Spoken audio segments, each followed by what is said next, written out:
अस्सलामुअलैकुम, आप देख रहे हैं समा, मैं हूं रमीज अहमद और मैं हूं रमज़ीन। बुलेटिन का आगाज़ करेंगे अफसोसनाक खबर से। जनूबी वज़ीरिस्तान के इलाके मकीन में दहशतगर्दों का चेक पोस्ट पर हमला, सिक्योरिटी फोर्सेस की बर वक्त जवाबी कार्रवाई में 4 दहशतगर्द हलाक हो गए। फायरिंग के तबादले में पाक फौज के 4 जवान भी वतन पर कुर्बान हो गए।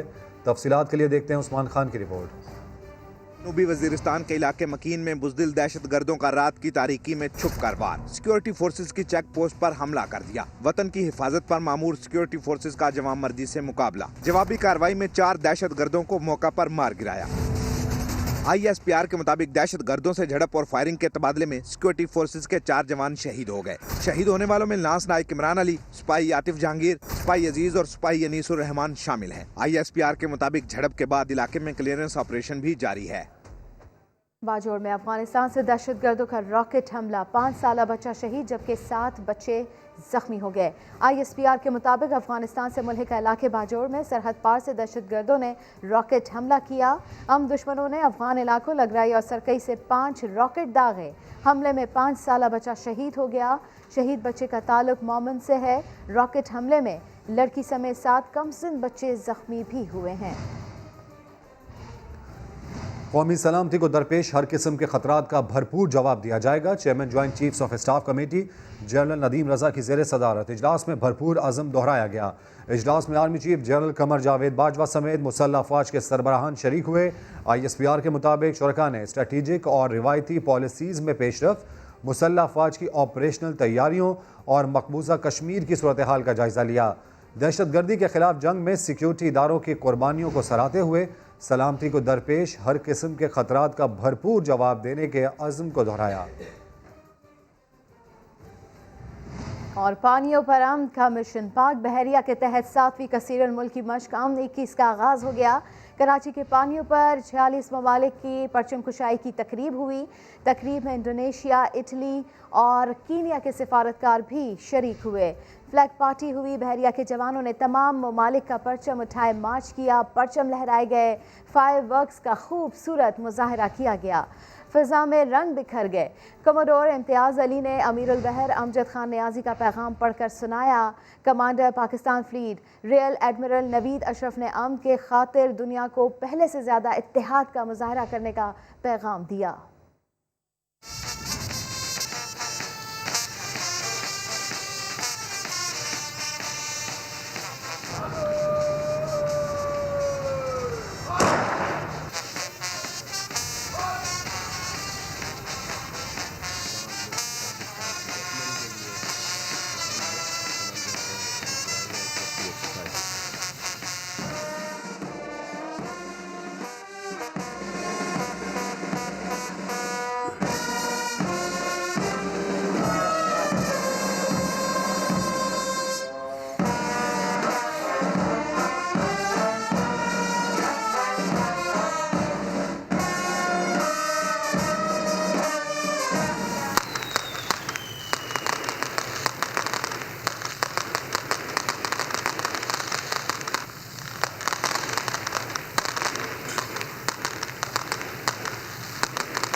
इसके अलावा स्पेशल सर्विसेज ग्रुप के हेडक्वार्टर्स तरबेला में पाक तुर्क फौजी मशकें अतातुर्क 11 जारी है। उस्मान खान की रिपोर्ट।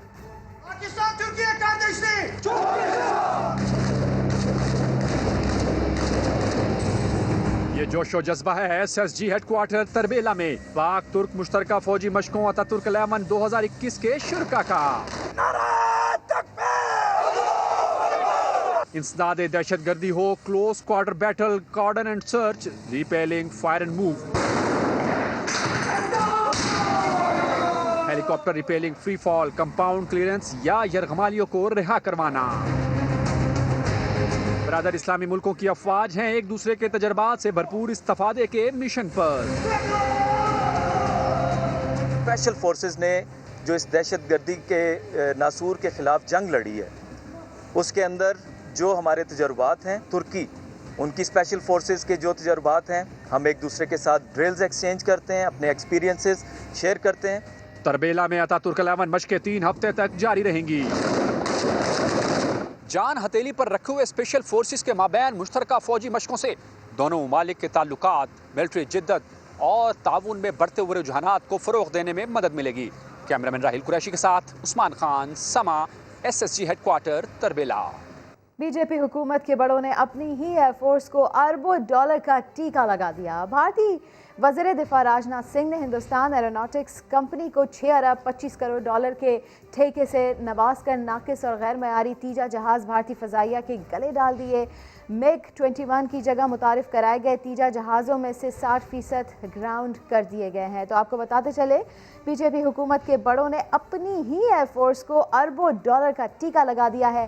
भारतीय वज़ीर दिफा राजनाथ सिंह ने हिंदुस्तान एरोनॉटिक्स कंपनी को 6 अरब 25 करोड़ डॉलर के ठेके से नवाज कर नाकिस और गैर मयारी तीजा जहाज़ भारतीय फ़ज़ाइया के गले डाल दिए। मकबूजा कश्मीर के बाद जहां भारतीय मजालिम थम ना सके, बारामूला में काबिज फोर्सेज ने 60 साला कश्मीरियों को शहीद कर दिया। मकतूल के बाद में भारतीय फोर्सेज के ज़ेर इंतज़ाम कब्रिस्तान में दफन किया गया, जहां फौजियों के हाथों शहीद हज़ारों कश्मीरी सुपुर्द खाक हैं। पाकिस्तान ने एक बार फिर नई अमरीकी इंतजामिया से कश्मीर में इंसानी हुकूक की खिलाफ वर्जियों पर किरदार अदा करने का मुतालबा किया है।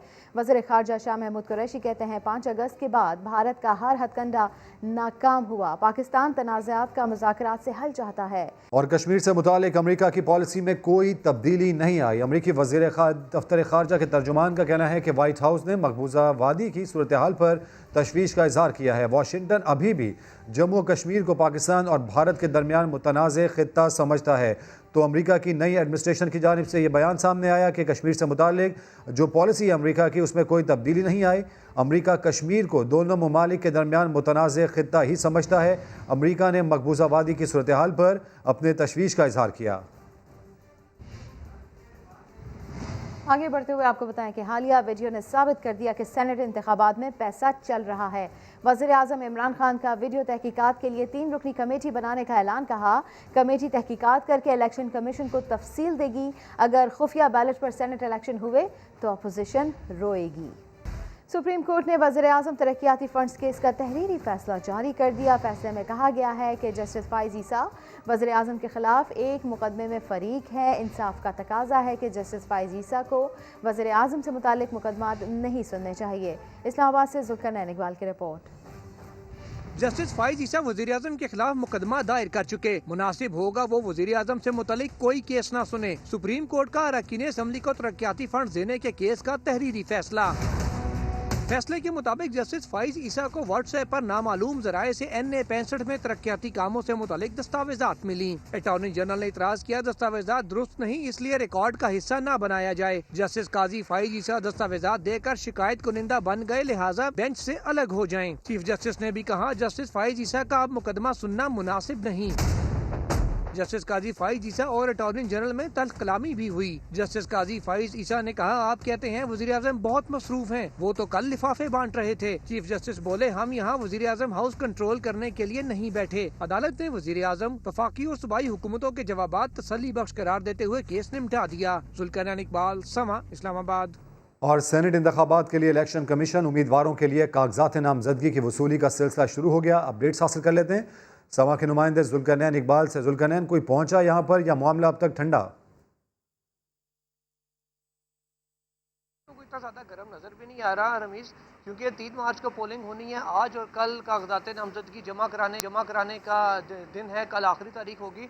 इस्लामाबाद में 2 नशिस्तों पर इंतखाब होना है। एक तो होना है इस्लामाबाद की जनरल नशिस्त के ऊपर, दूसरा इस्लामाबाद में जो ख़वातीन की मखसूस नशिस्त है उसके ऊपर। अभी तक जब 12 बजे तक जो हमने लास्ट चेक किया था तो 5 लोग ऐसे थे जिन्होंने कागजात नामजदगी वसूल किए थे। सिर्फ जमा अभी तक कोई नहीं हो सका, जो उसको फिल करके बाद में जमा करवाएंगे। क्योंकि इसमें एक चीज़ ये भी सामने आ रही है कि अभी तक किसी भी जो बड़ी सियासी जमात है उसने हतमी तौर पर किसी उम्मीदवार का ऐलान नहीं किया, किसी को टिकट जारी नहीं किया। शायद ये भी एक वजह है कि ज़्यादातर लोग इसके लिए आ नहीं रहे, क्योंकि इस्लामाबाद में नशिस्त भी खाली एक जनरल और एक ख़वातीन की है। इसलिए इतना ज़्यादा एक्सपेक्ट भी नहीं किया जा रहा था कि बहुत ज़्यादा तादाद में उम्मीदवार आएंगे जो लेंगे। क्योंकि बाकी जो सूबों की नशिस्तें हैं उनके लिए जो सूबाई इलेक्शन कमीशन के दफातर हैं वहाँ पे कागजात नामजदगी जारी किए जा रहे हैं। तो वहाँ पर क्योंकि 11-11 और 2 सूबों में 12-12 नशिस्तें हैं जिनके ऊपर इलेक्शन होना, तो ज़्यादा वहाँ पर रश एक्सपेक्ट किया जा रहा है। इस्लामाबाद में मजमूई तौर पर क्योंकि सीटों की तादाद कम है, इसलिए काफ़ी हद तक ठंडा ही माहौल देखने को मिल रहा है। जी, अपडेट्स के लिए शुक्रिया जुल्करनैन।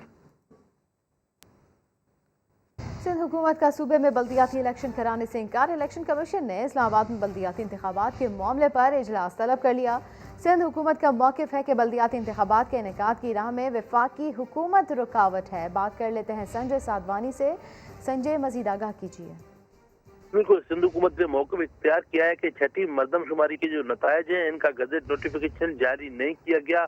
मरदमशुमारी के नतायज का हतमी इजरा तक बल्दियाती हल्का बंदियाँ नहीं हो सकती। सिंध हुकूमत ने बल्दियाती इंतखाबात में राह में जो रुकावट है उसको वफाक को करार दिया है। कहा है कि वफाक ने जो मरदमशुमारी के मामले पर एतबार में नहीं लिया और जिसकी वजह से हालिया मरदमशुमारी जो 2017 में हुई थी वो मुतनज़े है। सिंध हुकूमत का नुमाइंदे इलेक्शन कमीशन दफ्तर पहुंच गए हैं। सिंध हुकूमत जो है बल्दियाती इलेक्शन कराने से साफ इनकार कर रही है और कह रही है कि जब तक नई मरदमशुमारी नहीं होती तब तक इस सूबे में इलेक्शन कराना मुमकिन नहीं होंगे। सिंध हुकूमत बाज़ाब्ता तौर पर अब से कुछ देर के बाद इलेक्शन कमीशन में अपना जवाब जमा करा देगी। बहुत शुक्रिया संजय साधवानी आपका। चेयरमैन सेनेट के खिलाफ तहरीक अदम एतमाद पर हमारे 1-2 सेनेटर्स बिक गए थे। नून लीगी सेनेटर राना मकबूल ने यह इंकशाफ किया। बोले मामले की तहकीकात के लिए कमेटी भी बनाई गई जिसने बिकने वाले दोनों सेनेटर्स के नामों से मियाँ साहिबान को आगाह किया। काफ़ी डिटेल के साथ इंक्वायरी हुई और तकरीबन हर सेनेटर से 5 उसके बड़े सीनियर मेंबर से, मेरे से सीनियर थे सारे, ज़फ़र इकबाल झगड़ा थे, राना तनवीर थे और वो जो हैं एजाज जिनको MNA थे और शाह मोहम्मद शाह जो प्रेसिडेंट हैं मुस्लिम लीग सिंध के वो थे। We were the members. हमने उसको पूरा एग्जामिन किया, स्टडी किया। 1 या 2 पर्सनस के बारे में रिजर्वेशन थी, वो हमने बता दी थी अपनी हाई कमांड को और मेरा ख्याल उन्होंने ये फैसला किया था कि आइंदा इनको कभी अकोमोडेट नहीं किया जाएगा। नाम क्या बताए गए शहबाज साहब के इल्म में है, नवाज साहब के वो इल्म में है नाम वो सारे? एक हद तक जैसे होता है ना, एक आप गैस वर्क कह सकते हैं, वो था, लेकिन अब उस पर एक्शन लेना, उसको नोटिफाई करना उस वक्त तक हो ही नहीं सकता जब तक आपके पास एविडेंस ना हो। मुस्लिम लीग ड्राइंग रूम पार्टी होती थी ना, अब it's a party of struggle. ये किसी आइडियोलॉजी के लिए स्ट्रगल कर रहे हैं और करते हैं, तकलीफ़ें भी सहते हैं, मुश्किलात भी सहते हैं, सारा कुछ हो रहा है। कराची की आबादी तो बढ़ गई लेकिन बसों का बुरा हाल है। फटी सीटें, टूटे दरवाजे। शहरी कहते हैं नई बसें नहीं आएंगी, सब बस बातें बनाते हैं। सीबे टूटी फूटी चलाओ, वो बेचारे चलाते हैं, क्या करेंगे वो। गवर्नमेंट बोलती है गाड़ी आएंगी, पता नहीं कौन सी सदी में गाड़ी आएंगी। का बुरा हाल है, गड्ढे हो गए, कोई सर्विस नहीं हो रही, पैसा गवर्नमेंट की जेब में जा रहा है बस।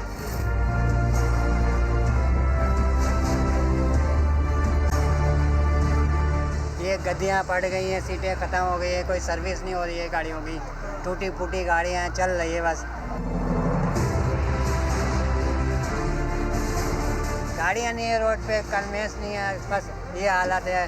गाड़ी भरी होती है, फुल भरी होती है भाई, लोग गेट पे लटके होते हैं, इधर भी कोई नहीं आ रही सीट गाड़ियाँ। झूठ बोलते हैं ये लोग सब, झूठ बोलते हैं ये लोग सब। इनका पेट भरेगा तो जब ही आएंगी। बार बार वादे किए मगर कराची के शहरियों को ट्रांसपोर्ट की सहूलियात ना दी। तर्जुमान सिंध हुकूमत ने एतराफ़ कर लिया मगर साथ ही रेड लाइन और ऑरेंज लाइन की नई तारीखें भी बता दी। सदर कराची ट्रांसपोर्ट इत्तेहाद समा से गुफ्तगू करते हुए बोले कि अब आवाम को लॉलीपॉप की नहीं, सफरी सहूलियात के लिए 27,000 बसों की ज़रूरत है। इस साल के बीच में मई तक आप देखेंगे कि रेड लाइन पर काम शुरू हो जाएगा, ग्राउंड ब्रेकिंग कर दी जाएगी। जो ऑरेंज लाइन हमारी है वो भी by the time of April इंशाल्लाह कंप्लीट हो जाएगी और उसको भी आप पब्लिक के लिए खोल दिया जाएगा। कराची वालों को बेहतर सफरी सहूलियात ना दे सके, तर्जुमान सिंध हुकूमत ने एतराफ़ कर लिया। ट्रांसपोर्ट के मामले पर माजी में भी अपनी हुकूमत की नाकामी को मैंने तस्लीम किया है। मैं कभी गलत चीज़ को डिफेंड नहीं करूँगा और मैं समझता हूँ कि ट्रांसपोर्ट एक ऐसा शोबा है जिसके ऊपर जिस तरीके से हमें काम करने की ज़रूरत थी हम नहीं काम कर पाए। रोटी, कपड़ा और मकान देने की दावेदार सिंध हुकूमत 13 साल में तो कराची वालों को ट्रांसपोर्ट का कोई मंसूबा ना दे सकी, मगर अब एक बार फिर बड़े दावे किए जा रहे हैं। मुर्तजा वहाब साहब, ऑरेंज लाइन छोड़िए, शहरियों की सफरी सहूलियात के लिए बसें ही चला दीजिए। शहरी तो शहरी, अब तो ट्रांसपोर्टर्स भी यही कह रहे हैं। 2 करोड़ 40 लाख में से हमने 50 लाख जो अभी अवेलेबल है गाड़ियां सफ़र कर रहे हैं, तो फिर 1 करोड़ 90 लाख बाकी बच जाते हैं जो इस सफ़र से महरूम रहते हैं। तो उनके लिए तकरीबन गाड़ियों की ज़रूरत है 27,000 गाड़ियों। इरशाद बुखारी कहते हैं सिंध हुकूमत के साथ मिलकर कई बार ट्रांसपोर्ट मसला हल करने की कोशिश की, मगर कोई हल ना निकला। सिंध हुकूमत का ना बस चल रहा है और ना ही बस चल रही है। शहरी कह रहे हैं, गमे जुदाई बता आज किससे टकराएं, तेरी तलाश में जाएं तो हम कहां जाएं। वो वादा ही क्या जो वफा ना हो। कराची वालों को बेहतर सफरी सहूलियात देने के दावे सिंध हुकूमत के हैं बड़े पुराने। माजी में नासिर हुसैन शाह क्या कुछ कहते रहे, आइए सुन लेते हैं। वो फौरी तौर पर सिटी सर्विस शुरू कर रहे हैं। 3 माह के अरसे में आपको रोड पे नजर आए, रूट्स भी दे रहे हैं, दूसरी फैसिलिटीज़ भी दे रहे हैं। लेकिन सिर्फ 100 बसों की बात नहीं। दिसंबर में आपको यहाँ पे जो सिटी बस सर्विस है कराची में वो नज़र आएगी। इस वक्त जो ट्रांसपोर्ट की हालत है वो बिल्कुल गैर मयारी है, क्योंकि गवर्नमेंट की कोई ट्रांसपोर्ट या सुपरविजन में कोई ट्रांसपोर्ट नहीं चलती। चीफ मिनिस्टर साहब ने पिछले दिनों जो ग्रांट दी थी, जो बसें हमारी बंद पड़ी हुई थी उनको चलाने के लिए, 36 बसें पहले ही चल रही हैं और 16 जो हैं आज ऑन रोड हो जाएंगी। और हाथी निकला लेकिन दुम बाकी रह गई। यही कुछ हुआ पेशावर में BRT बस मंसूबे के साथ, जहां बसें तो चल पड़ी लेकिन शहरी ताहाल साइकिल सर्विस से महरूम है। सज्जाद हैदर रिपोर्ट करेंगे।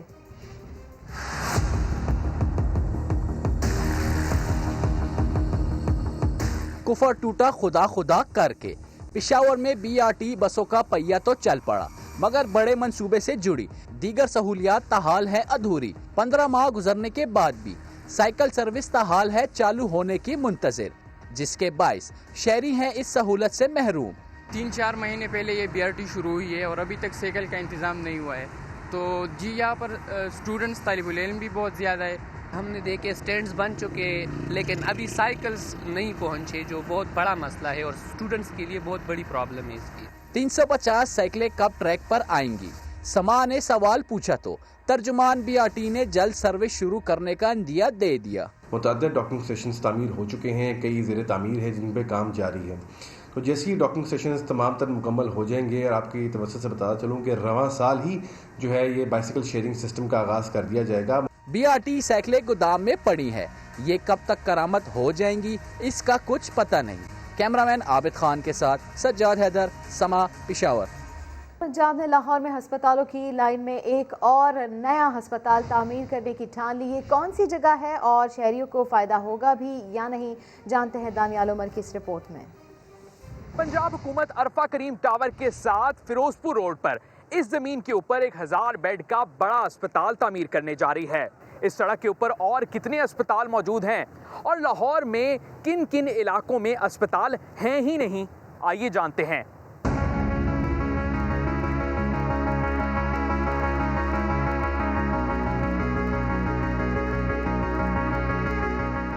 इस जमीन के सामने 500 मीटर के फासले पर है सोशल सिक्योरिटी अस्पताल, 600 मीटर दूर चिल्ड्रन अस्पताल, 300 मीटर दूर है गुलाब देवी अस्पताल, 2 किलोमीटर के फासले पर लाहौर जनरल अस्पताल और कई निजी अस्पताल भी मौजूद हैं।